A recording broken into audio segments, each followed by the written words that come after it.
الحمد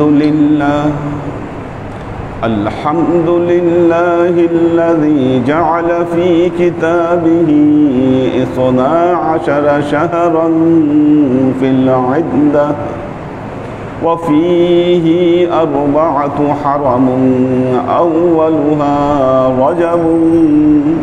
أولها محرم وثانيها رجب وبعده ذو القعدة وذو الحجة ومن أفرد فيه وحده ذلك الدين القيمة ومن أطاع ربه فقد بلغ قصده والحمد لله الذي ألحنان المنان عليم حكيم يعلم ما يتخلق في بطون الأمهات بصير لا يخفى عليه ما في الأرض وما في السماوات فنشهد أن لا إله إلا الله وحده لا شريك له ونشهد أن سيدنا وسندنا ونبينا محمدا صلى الله عليه وسلم فصلى الله تعالى عليه وعلى آله وأزواجه وذريته وأهل بيته وأحبابه وأصحابه الأجمعين إلى يوم القيامة. أما بعد عباد الله توبوا إلى الله وادخلوا في السلم كافة ولا تتبعوا خطوات الشيطان إنه لكم عدو مبين ولتنظر نفس ما قدمت لغد واتقوا الله إن الله خبير بما تعملون. عباد الله واعلموا سآتي فيكم شهر الحج الشهر ذو الحجة ومن أشهر الأولى من شهر ذي الحج هو أيام مفضلة كما روي قال رسول الله صلى الله عليه وسلم ما من أيام العمل الصالح فيها أحب إلى الله من هذه الأيام يعني أيام العشر. قالوا ولا الجهاد في سبيل الله قال ولا الجهاد في سبيل الله إلا رجل خرج بنفسه وماله ولم يرجع فيها شيء. وقال رسول الله صلى الله عليه وسلم ما من أيام أحب إلى الله أن تعبد فيه يعدل صيام كل واحد منها كصيام السنة وقيام كل ليلة كقيام ليلة القدر. وقال رسول الله صلى الله عليه وسلم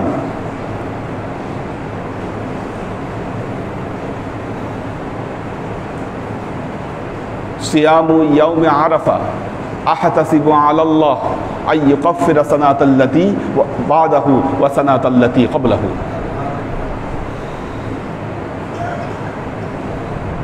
وقال رسول الله صلى الله عليه وسلم من وجد سعة ولم يضحي فلا يقربن مصلنا. وقال رسول الله صلى الله عليه وسلم ما عمل ابن آدم من أعمال أيام هذه العشر من إحراق الدم فإنه لا يقع إلى الله من مكان قبل أن يقع على الأرض فتوبوا بها نفسك. وقال الله تعالى في كلامه المجيد وفرقانه الحميد لن ينال الله لحومها ولا دماؤها ولكن ينالوه التقوى منكم। উপস্থিত আল্লাহর আশিক ও সালেক বৃন্দ, সর্ববিধ উত্তম প্রশস্তি জ্ঞাপন করছি সে আল্লাহ পাকের নিমিত্তে, যিনি জিলহজ মাসের দ্বার প্রান্তে আমাদেরকে উপনীত করেছেন। আজকে 27 জিলকদ, চাঁদ উঠলে জিলহজ মাস শুরু হবে। জিলহজ মাসের প্রথম 10 দিন, এই 10 দিন অত্যন্ত গুরুত্বের অধিকারী, অত্যন্ত গুরুত্ববহ এই 10 দিন। আল্লাহ নবী বলছেন ওয়াকাল রাসূলুল্লাহ সাল্লাল্লাহু আলাইহি ওয়াসাল্লাম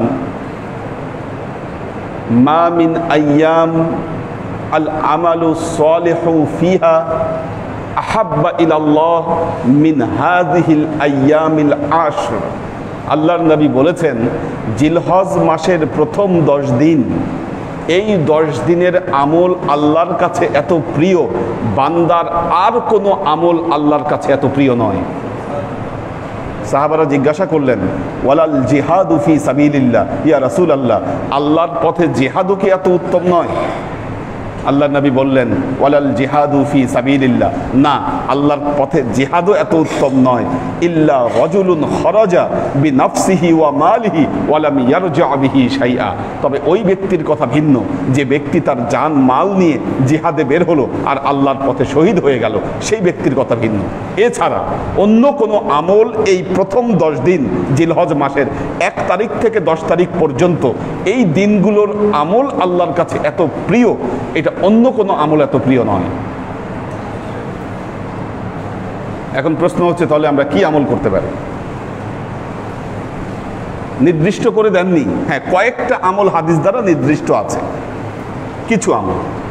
যেমন وقال رسول الله صلى الله عليه وسلم, আল্লাহ নবী আরো বলেছেন মা মিন আইয়াম আহাব্বা ইনদাল্লাহি আন তুআব্বাদা ফিহি, এই 10 দিনের আমল আল্লাহর কাছে অনেক প্রিয়। আর এই 10 দিনের ফজিলত কি? তাআদিলু সিয়ামু কুল্লা ওয়াহিদিন কা সিয়ামিস সানা, প্রথম 10 দিনের একদিনের রোজা, এক একটা রোজার যাজা 1 বছর রোজার সমান।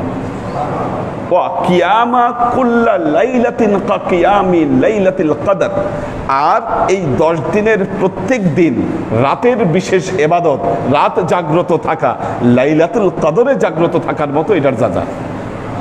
এই 10 দিনের প্রথম 10 দিনের দিনের বেলায় রোজা রাখা মানে সারা বছর রোজা রাখার মতো এক একটা রোজার বিনিময়। আর রাতে বেলায় রোজা রাখা, রাতে বেলায় ইবাদত বন্দিগি করা, জাগ্রত থাকা, লাইলাতুল কদরে জাগ্রত থাকার মতো ইবাদত বন্দিগি করার যে ফজিলত, এটারও একই রকম ফজিলত। এর মধ্যে যত রোজা আছে, এই রোজাগুলোর মধ্যে জিলহজ মাসের 9 তারিখের রোজা, ইয়ানি আল্লাহ নবী বলেছেন সিয়ামু ইয়াউমে আরাফা আহতাসিবু আলাল্লাহ আই ইয়াকাফিরা সানাতাল্লাতী ক্বাবলাহু ওয়া সানাতাল্লাতী বা'দাহু।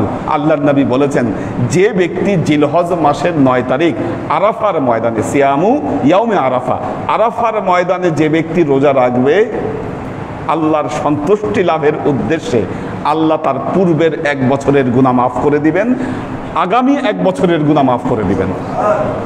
দেখেন অন্যান্য আমলের যখন ফজিলত আল্লাহ নবী বর্ণনা করেছেন, বলেছেন সানাতাল্লাতী ক্বাবলাহু, পূর্বের জীবনের গুনাহ মাফ, এরকম অনেক হাদিসে বলেছেন আল্লাহ নবী।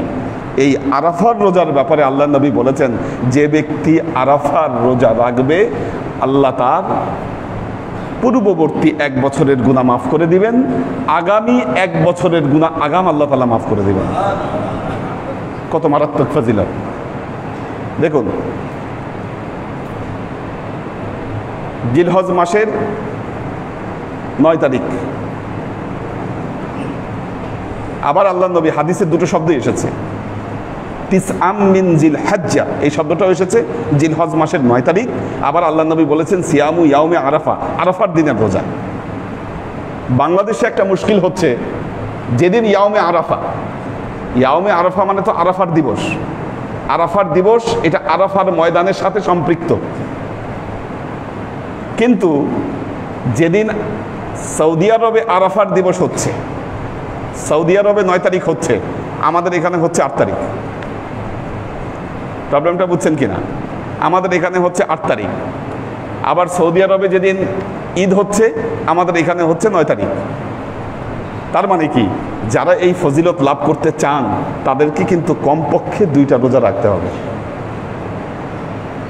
আর যারা প্রথম 10 দিন রোজা করেন তাদের কথা তো ভিন্ন, তারা তো প্রথম 10 দিনই রোজা করছেন, ওই ফজিলত তারা লাভ করতে পারছেন আল্লাহর তরফ থেকে, তাদের আর কোনো চিন্তা নেই। প্রথম 10 দিন রোজা রাখলে পুরোটাই কভার হয়ে যাচ্ছে। 10 দিন না মানে 9 দিন, কারণ ঈদের দিনে কিন্তু রোজা রাখা হারাম, ঈদের দিনে রোজা রাখা হারাম। তবে হ্যাঁ, আল্লাহ নবী যেটা করতেন, ঈদুল ফিতরের নামাজে বের হওয়ার আগে আল্লাহ নবী কিছু খেয়ে বের হতেন, আর ঈদুল আজহার নামাজে বের হওয়ার আগে আল্লাহ নবী কিছু না খেয়ে বের হতেন, খালি মুখে বের হতেন। ঈদের জামাত করার পরে কোরবানি করে কোরবানির পশুর গোস্ত দিয়ে তারপর খাওয়া দাওয়া করতেন। তো আল্লাহর আশিক ও সালেক বৃন্দ, কাজেই জিলহজ মাসের 9 তারিখের রোজা অত্যন্ত গুরুত্বপূর্ণ। আরেকটি বিশেষ আমল এই জিলহজ মাসের, জিলহজ মাসের 9 তারিখ ফজর থেকে শুরু করে 13 তারিখ আসর পর্যন্ত প্রত্যেক ফরজ নামাজের শেষে তাকবীরে তাশরিক এটা ওয়াজিব। আমাদের আশ্চর্যের বিষয় হচ্ছে এই বিষয়টা অনেকে জানেনও না, এই বিষয়টা অনেকেও পালনও করেন না। বিশেষ করে আমি গত 2 বছর আগে মুক্তাগাছায় গিয়েছিলাম, দেখি মসজিদে নামাজের পর কেউ তাকবীর দিচ্ছে না। ওনারা জানে নাই যে এই তাকবীর দেওয়া ওয়াজিব, অর্থাৎ তাকবীরে তাশরিক, আল্লাহু আকবার, আল্লাহু আকবার, লা ইলাহা ইল্লাল্লাহু, আল্লাহু আকবার, আল্লাহু আকবার, ওয়ালিল্লাহিল হামদ। এই যে তাকবীরে তাশরিক দেওয়া, এটা কিন্তু ওয়াজিব। তো 9 তারিখ ফজরের পর থেকে 13 তারিখ আসর পর্যন্ত এই তাকবীরে তাশরিক ফরজ নামাজের পরে এটা দেওয়া ওয়াজিব, এটা করতে হবে। وقال رسول الله صلى الله عليه وسلم ما عمل ابن آدم من أيام من عمل هذه الأيام العشر من إحراق الدم। আপনি যত আমল করলেন, যত আমল করলেন, রোজা রাখলেন জিলহজ মাসের 10 তারিখ। হ্যাঁ, এখানে আরেকটা সুন্নত আছে, যারা রোজা রাখবেন, যারা কোরবানি দিবেন, যারা কোরবানি দিবেন জিলহজ মাসের 1 তারিখ থেকে চুল এবং নখ কাটা বন্ধ রাখবেন। মোষ কাটা কিন্তু নিষেধ নাই, বা শরীরের অন্যান্য কিছু কাটতে নিষেধ নাই। নখ এবং চুল এ দুটো কাটা থেকে বিরত থাকবেন। কোরবানি করবেন, কোরবানি করার পরে নখ কাটতে পারেন, বা আপনি অন্যান্য চুল যদি দরকার হয় তাহলে আপনি চুল কাটবেন। তো এটা আল্লাহ নবীর একটি বিশেষ সুন্নাত, এটি পালন করবেন।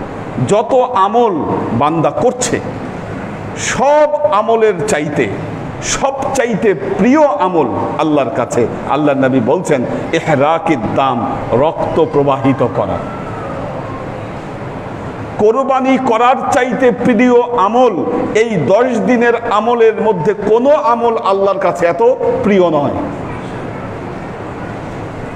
তবে হ্যাঁ, একটা জিনিস মনে রাখতে হবে, এই কোরবানি সামর্থ্যবানদের উপরে ওয়াজিব, সামর্থ্যবানের উপর ওয়াজিব। যিনি সামর্থ্যবান তাকে কোরবানি দিতে হবে। এখন প্রশ্ন হচ্ছে সামর্থ্যবান কে? সামর্থ্যবান কে? সামর্থ্যবান ওই ব্যক্তি জিলহজ মাসের 10 তারিখে যিনি নেশাব পরিমাণ মালের অধিকারী হচ্ছেন, তিনি হচ্ছেন সামর্থ্যবান। নেশাব পরিমাণ মাল কতটুকু মাল?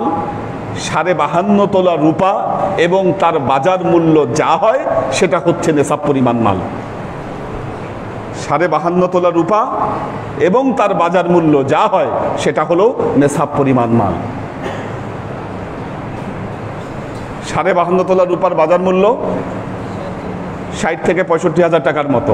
অর্থাৎ যে ব্যক্তি তার ব্যাংক অ্যাকাউন্টে সব খরচ টরচ বাদ দিয়ে, পরিবারের খরচ, বাড়ি ভাড়া, বিল টিল এগুলো সব কিছু দিয়ে আপনি আপনার ব্যাংকে 65,000 টাকার মতো টাকা জমিয়ে রেখেছেন, মনে রাখবেন আপনার উপর কোরবানি ওয়াজিব। আপনি যদি কোরবানি না দেন গুনাহগার হবেন। আপনি কোরবানি না দিলে গুনাহগার হবেন। একটা ছাগল 10,000 টাকা হলেই কিন্তু কোরবানি দেওয়া যায়। গরু যদি ভাগে কোরবানি দিতে চান 15,000 টাকা হলে ভাগে কোরবানি দেওয়া যায়। আপনি 65,000 টাকা 70,000 টাকা জমায়ে রাখবেন, সেইখান থেকে এই 10,000 টাকা কোরবানি করতে, 15,000 টাকা কোরবানি করতে আপনার অন্তরে লাগে, ব্যথা লাগে। তাহলে আপনি কিভাবে দাবি করেন যে আপনি ইব্রাহিম নবীর সেই মিল্লাতে ইব্রাহিমের অনুসারী, যে ইব্রাহিম আলাইহিস সালাম এই কোরবানির জন্য তার নিজের সন্তানকে উৎসর্গ করে দিয়েছিলেন? ইব্রাহিম আলাইহিস সালাম তার নিজের সন্তানকে উৎসর্গ করে দিয়েছিলেন। আপনি টাকা জমায় রাখছেন, নেশাব পরিমাণ মালের অধিকারী আপনি কোরবানি করছেন না, আপনি গুনাহগার হবেন। এবং আল্লাহর নবী বলেছেন, মা ওয়াজাদা সাআতান ওয়া লাম ইদাহি ফালা ইয়াখরিবান্না মুসাল্লানা। আল্লাহ যাকে সামর্থ্য দিল কিন্তু সে কোরবানি করলো না, সে যেন আমার ঈদের জামাতে না আসে। আল্লাহ যাকে সামর্থ্য দিল কিন্তু সে কোরবানি করলো না, সে যেন আমার ঈদের জামাতে না আসে।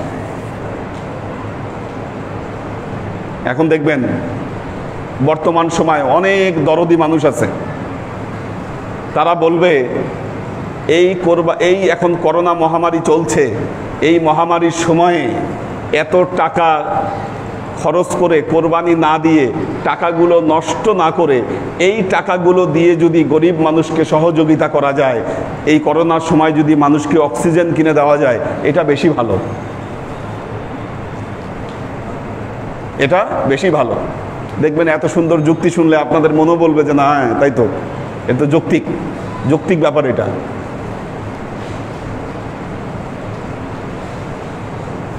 এর দ্বারা কোরবানির হক আদায় হবে না, কারণ এইখানে আল্লাহর নবী বলেছেন ইহরাকিদ দাম, রক্ত প্রবাহিত করা।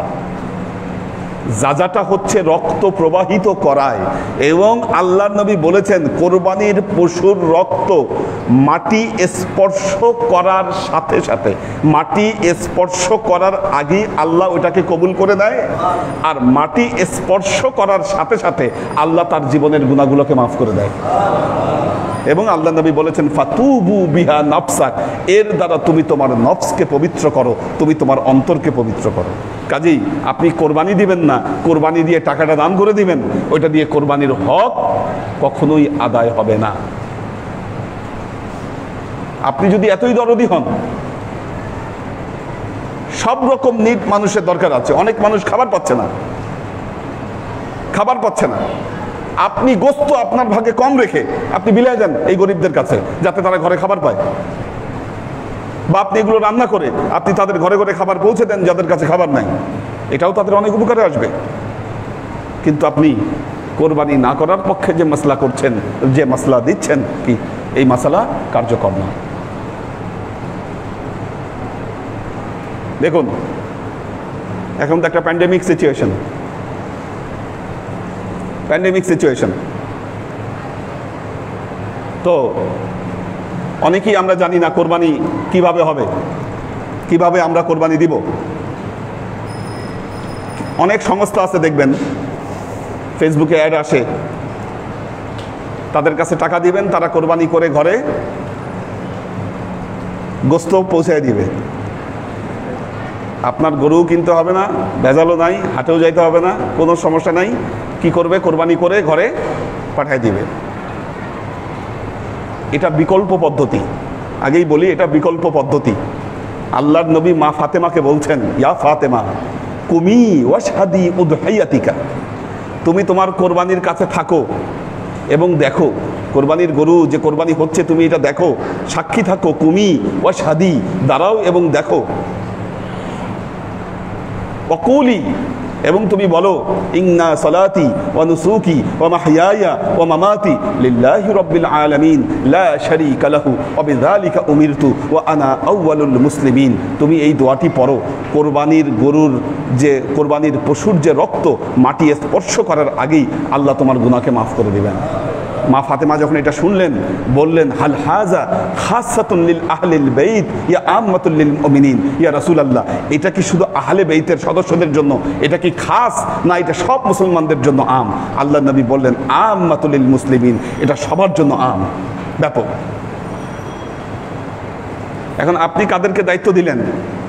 ওরা কিভাবে কোরবানি করলো আপনি কিচ্ছু জানেন না। ন্যূনতম বিসমিল্লাহ বলে কোরবানি করছে কিনা এটাও আপনি কনফার্ম না। যেই লোক কোরবানি করছে সে নামাজে কিনা আপনি তাও জানেন না। আদৌ গরু কোরবানি করে আপনার কাছে গোস্ত পাঠাবে, না আগের স্টক করা গোস্ত থেকে আপনার কাছে গোস্ত পাঠাবে এটাও আপনি জানেন না। এগুলো হচ্ছে বিকল্প পদ্ধতি।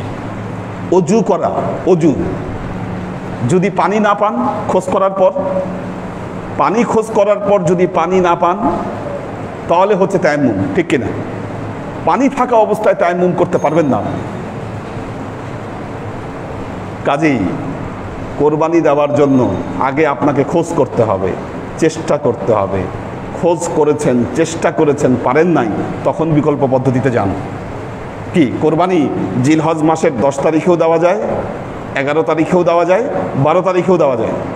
10, 11, 12 3 দিনই কোরবানি করা যায়। আপনি 10 তারিখ পর্যন্ত খুঁজেন, কোরবানির পশু জোগাড় করার চেষ্টা করেন, ব্যর্থ হলে তখন বিকল্প পদ্ধতি খুঁজবেন। আল্লাহর আশিক ও সালেক বৃন্দ,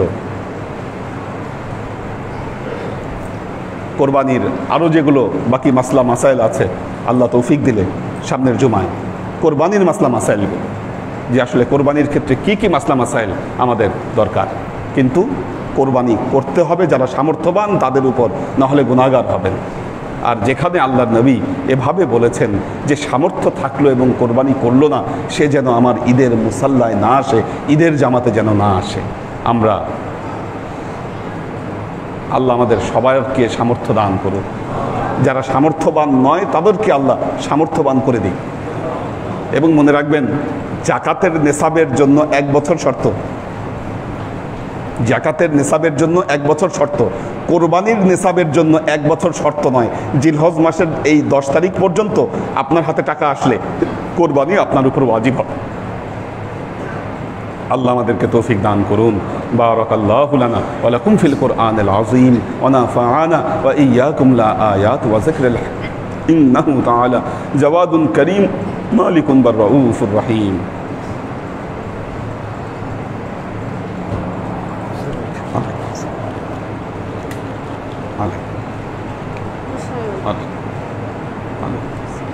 কি অবস্থা? শরীর ভালো না? আল্লাহ আল্লাহ হেফাজত, আল্লাহ হেফাজত করুন, আল্লাহ রহম করুন, আল্লাহ হেফাজত করুন।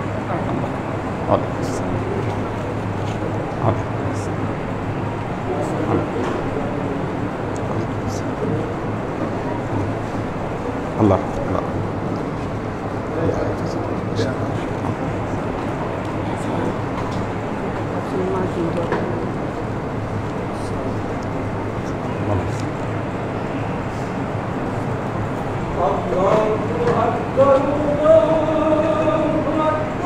কেমন আছেন আপনি?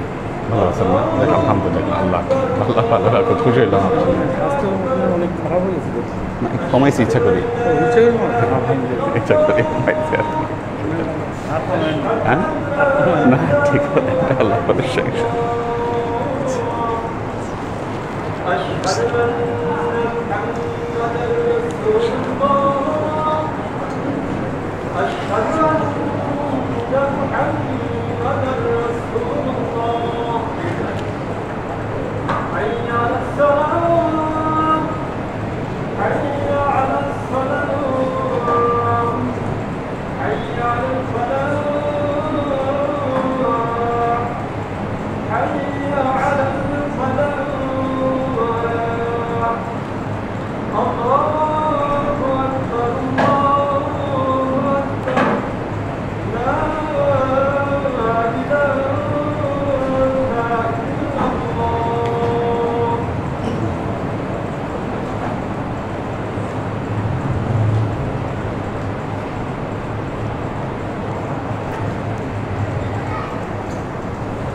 الحمد لله الحمد لله الذي جعل في كتابه 12 شهرا في العدة فيه 4 حرم أولها محرم وثانيها رجب وبعده ذو القعدة وذو الحجة ومن أفرد فيه وحده فقد بلغ رشده ومن أطاع ربه فقد بلغ قصده والحمد لله الذي ألحقنا المنان عليم حكيم يعلم ما يتخلع في بطون الأمهات بصير لا يخفى عليه ما في الأرض ولا في السماوات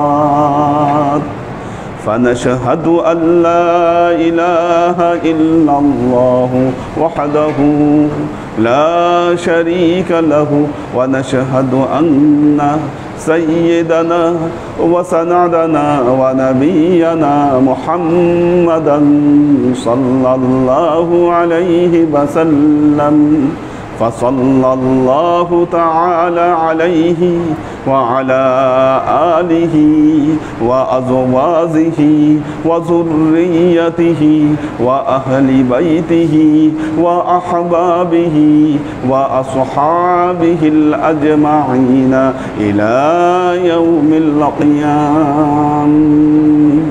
أما بعد عباد الله توبوا إلى الله وادخلوا في السلم كافة ولا تتبعوا خطوات الشيطان إنه لكم عدو مبين ولتنظر نفس ما قدمت لغد واتقوا الله إن الله خبير بما تعملون. عباد الله واعلموا سآتي فيكم شهر مباركة ذو الحجة. عباد الله فاتعظوا بنصيحتي كما أخبركم الآن بخطبتي. بارك الله لنا ولكم في القرآن العظيم ونفعنا وإياكم لآيات وذكر الحكيم إنه تعالى جواد كريم مالك بالرؤوف الرحيم.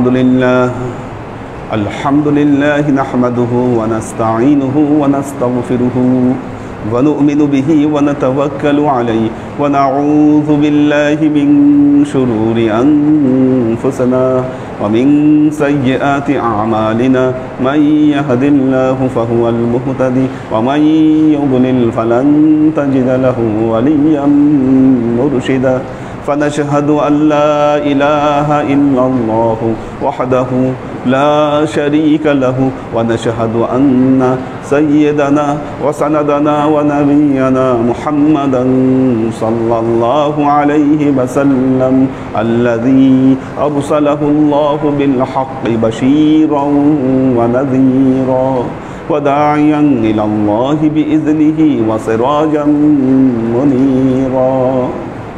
وقال تعالى إن الله وملائكته يصلون على النبي يا أيها الذين آمنوا صلوا عليه وسلموا تسليما. اللهم صل على محمد وعلى آل محمد كما صليت على إبراهيم وعلى آل إبراهيم إنك حميد مجيد. اللهم بارك على محمد وعلى آل محمد كما باركت على إبراهيم وعلى آل إبراهيم إنك حميد مجيد. اللهم صل وسلم ورحم وبارك على سيدنا ونبينا وشفيعنا وحبيبنا وقرة أعيننا محمد صلى الله عليه وسلم وعلى آله وأزواجه وذرياته وأهل بيته وأحبابه وأصحابه الأجمعين إلى يوم القيامة خصوصا على صاحب الصدق عامر المؤمنين أبي بكر الصديق رضي الله تعالى عنه وعلى صاحب العدل والإحسان عامر المؤمنين عمر بن الخطاب رضي الله تعالى عنه وعلى صاحب الحياء والإيقان عامر المؤمنين عثمان بن عفان رضي الله تعالى عنه وعلى صاحب الحلم والعلم والعرفان عامر المؤمنين علي بن أبي طالب رضي الله تعالى عنه وعلى تمام العشرة المبشرات والتابعين والتابعين المهديين. اللهم اهد أئمة المسلمين إلى سنة رسول الله صلى الله عليه وسلم. اللهم اغفر أئمة المسلمين مغفرة ظاهرة وباطنة. اللهم أعز الإسلام والمسلمين. اللهم أت أئمة المسلمين فلاحا عظيما. اللهم انصر من نصر دين محمد صلى الله عليه وسلم واجعلنا منهم وخذل من خذل دين محمد صلى الله عليه وسلم ولا تجعلنا منهم. تعدلوا عباد الله رحمكم الله.